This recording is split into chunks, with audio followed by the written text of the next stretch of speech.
महाराष्ट्रात सध्या SIR प्रक्रिया सुरू आहे. BLOंकडून मतदार याद्यांची पडताळणी केली जात आहे.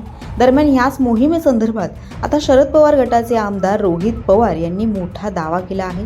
भाजपाकडून मतदारांची वर्गवारी करण्याचं काम सुरू आहे असा आरोप रोहित पवार यांनी केलाय. सोशल मीडियावर या संदर्भात त्यांनी सविस्तर पोस्ट लिहिली आहे.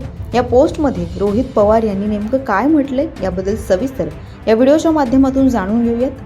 नमस्कार, आपण पाहत आहात लोकसत्ता लाईव्ह. रोहित पवार यांनी X या सोशल मीडिया प्लॅटफॉर्मवरून ही पोस्ट आज सकाळी केली आहे.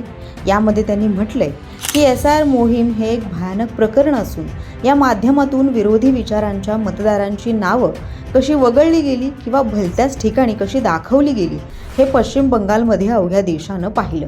एकीकडे हे SIR प्रकरण गाजत असताना आता दुसऱ्या बाजूला भाजपानंही गाव पातळीवर आपल्या BLA मार्फत स्वतंत्र यंत्रणा कामाला लावली असून त्यांना दिलेल्या लिंकमध्ये मतदारांची पडताळणी केली जाते आणि ही पडताळणी करताना या लिंकमध्ये मतदारांच्या नावापुढे 1 आपले, 2 संदिग्ध, 3 विरोधी असे 3 पर्याय दिले आहेत. यापैकी एका पर्यायाची निवड करून मतदारांची वर्गवारी करण्याचं काम सुरू आहे असं रोहित पवार यांनी म्हटले. यावेळी त्यांनी 3 प्रश्न देखील उपस्थित केले आहे. पहिला प्रश्न, शासकीय यंत्रणा SIR मोहीम राबवत असेल तर त्याचवेळी भाजपनंही आपली समांतर यंत्रणा अशी का कामाला लावली? दुसरा प्रश्न, संदिग्ध आणि विरोधी विचारांच्या मतदारांची नावं वगळण्याचा किंवा त्यांना भलत्याच ठिकाणी दाखवण्यासाठी तर हे केलं जात नाही ना, असाही प्रश्न रोहित पवार यांनी विचारलाय.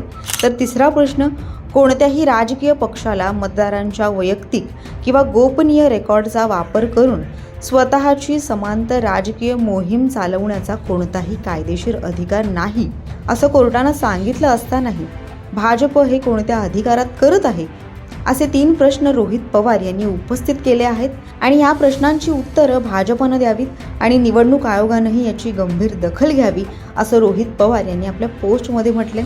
दरम्यान रोहित पवार हे सोमवारी वांद्रे येथील SRA कार्यालयात आयुक्तांच्या भेटीसाठी गेले होते. मात्र या भेटीनंतर अचानक त्यांची प्रकृती खालावली आणि त्यामुळे त्यांना ब्रीच कँडी रुग्णालयात दाखल व्हावं लागलं. तर आज सकाळी रोहित पवार यांनी SIR प्रक्रियेसंदर्भात ही पोस्ट केली आहे. यावर अद्याप राज्य निवडणूक आयोगाकडून कोणतंही उत्तर देण्यात आलेलं नाही किंवा भाजपाकडून देखील यावरती काही प्रतिक्रिया देण्यात आलेली नाही. त्यामुळे रोहित पवार यांनी केलेल्या आरोपावरती नेमकं आता काय भाजपाकडून प्रतिक्रिया येईल किंवा निवडणूक आयोग काय प्रतिक्रिया देईल हे पाहणं महत्त्वाचं ठरेल.